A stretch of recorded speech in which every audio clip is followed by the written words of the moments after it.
Évangile de Jésus-Christ selon saint Jean. En ce temps-là, en sortant du temple, Jésus vit sur son passage un homme aveugle de naissance. Ses disciples l'interrogèrent. « Rabbi, qui a péché, lui ou ses parents, pour qu'il soit né aveugle ?» Jésus répondit. « Ni lui ni ses parents n'ont péché, mais c'était pour que les œuvres de Dieu se manifestent en lui. Il nous faut travailler aux œuvres de celui qui m'a envoyé, tant qu'il fait jour. La nuit vient où personne ne pourra plus y travailler. Aussi longtemps que je suis dans le monde, je suis la lumière du monde. » Cela dit, il cracha à terre et avec la salive, il fit de la boue. Puis, il appliqua la boue sur les yeux de l'aveugle et lui dit « Va te laver à la piscine de Siloé ». Ce nom se traduit « envoyé ».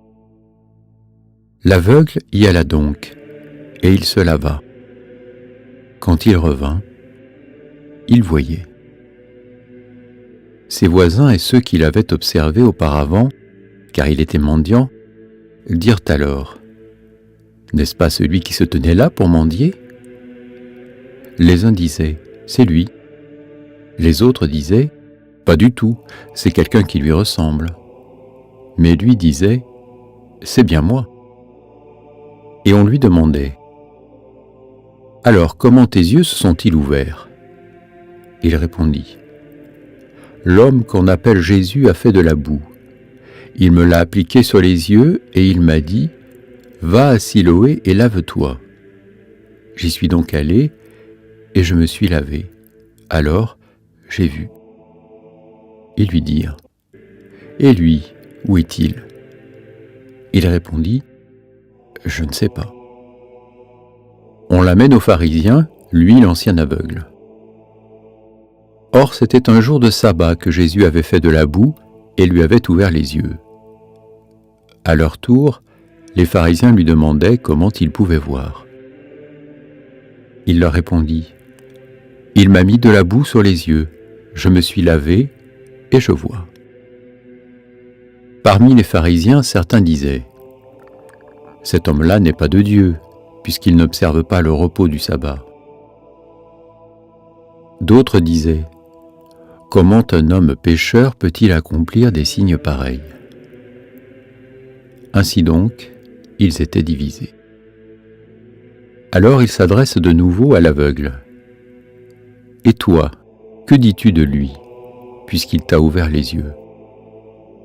Il dit « C'est un prophète. » Or les Juifs ne voulaient pas croire que cet homme avait été aveugle et que maintenant il pouvait voir. C'est pourquoi ils convoquèrent ses parents et leur demandèrent « Cet homme est bien votre fils, et vous dites qu'il est né aveugle. Comment se fait-il qu'à présent il voit ?»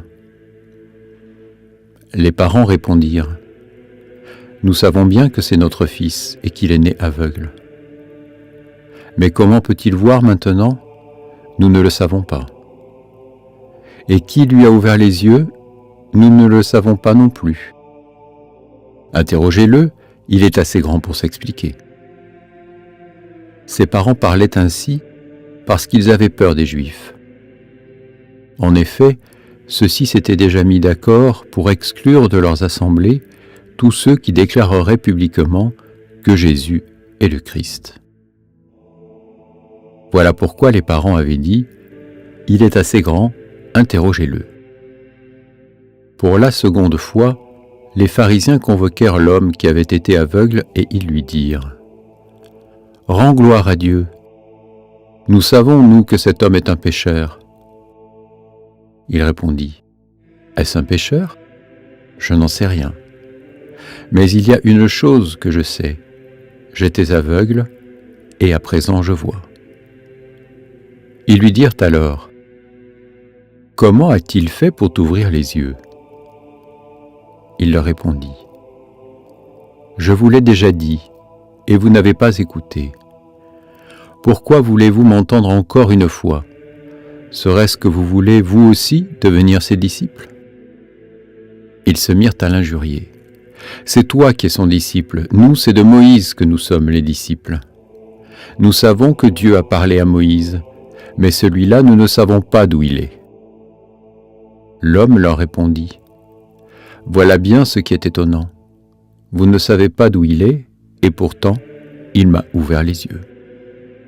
Dieu, nous le savons, n'exauce pas les pécheurs, mais si quelqu'un l'honore et fait sa volonté, il l'exauce. Jamais encore on n'avait entendu dire que quelqu'un ait ouvert les yeux à un aveugle de naissance. Si lui n'était pas de Dieu, il ne pourrait rien faire. » Ils répliquèrent, « Tu es tout entier dans le péché depuis ta naissance, et tu nous fais la leçon. » Et ils le jetèrent dehors. Jésus apprit qu'ils l'avaient jeté dehors. Il le retrouva et lui dit, « Crois-tu au Fils de l'homme » Il répondit, « Et qui est-il, Seigneur, pour que je croie en lui » Jésus lui dit, « Tu le vois, et c'est lui qui te parle. » Il dit, « Je crois, Seigneur. » Et il se prosterna devant lui. Jésus dit alors, « Je suis venu en ce monde pour rendre un jugement, que ceux qui ne voient pas puissent voir, et que ceux qui voient deviennent aveugles. » Parmi les pharisiens, ceux qui étaient avec lui entendirent ces paroles et lui dirent, « Serions-nous aveugles, nous aussi ?» Jésus leur répondit, « Si vous étiez aveugles, vous n'auriez pas de péché, mais du moment que vous dites « nous voyons », votre péché demeure. » Acclamons la parole de Dieu. J'aimerais que nous réfléchissions sur 3 événements de cet évangile. Et le premier, c'est la question des disciples. Rabbi, qui a péché, lui ou ses parents, pour qu'il soit né aveugle? C'est une question qui peut peut-être nous surprendre, mais qui était tout à fait d'actualité pour les disciples de Jésus. La deuxième chose à laquelle nous pourrions réfléchir, c'est pourquoi Jésus décide de guérir le jour du sabbat, alors que cela fait tant de polémiques, tant crisper les pharisiens, les agacer, les énerver. Et enfin, la troisième question qu'on pourrait se poser, c'est pourquoi c'est si difficile de reconnaître Jésus, pourquoi les pharisiens n'arrivent pas à le reconnaître, alors que celui qui était aveugle affirme qu'il vient de Dieu. Alors revenons sur notre première question, c'est cette question des disciples. Si cette personne est aveugle, c'est la faute de qui? Est-ce que c'est sa faute? Est-ce parce qu'il a fait du mal dans sa vie? Ou même est-ce que c'est la faute de ses parents? C'est vrai que dans la culture juive, il y a ce qu'on appelle la théologie de la rétribution. Qu'est-ce que cela signifie? Cela veut dire que celui qui fait le mal, eh bien, en reçoit les conséquences dans sa vie. Donc tous les malheurs qui nous arrivent, eh bien, ce sont des punitions qui nous viennent de Dieu à cause de nos péchés, voire à cause du péché de nos parents. Et bien sûr, si nous sommes heureux dans notre vie, c'est la récompense que Dieu nous donne pour toutes nos bonnes actions, pour l'amour que nous lui offrons. Mais dans l'histoire, nous avons pu constater que cela ne se passe pas exactement comme ça. Il y a des justes qui finissent persécutés, qui sont dans le malheur, alors que des personnes mauvaises sont riches, ont tout ce qu'il faut pour bien vivre. D'où l'idée qui s'est développée particulièrement dans les années, décennies qui ont précédé la venue de Jésus, c'est que finalement, c'est peut-être dans la vie éternelle que les justes seront véritablement récompensés. Alors que les pharisiens sont toujours dans cette ancienne logique, en disant « tu es dans le péché depuis ton enfance », lui, Jésus, affirme « ni lui, ni ses parents n'ont péché ». Bien sûr, cela ne signifie pas que si parfois nous avons des problèmes, c'est pas notre faute.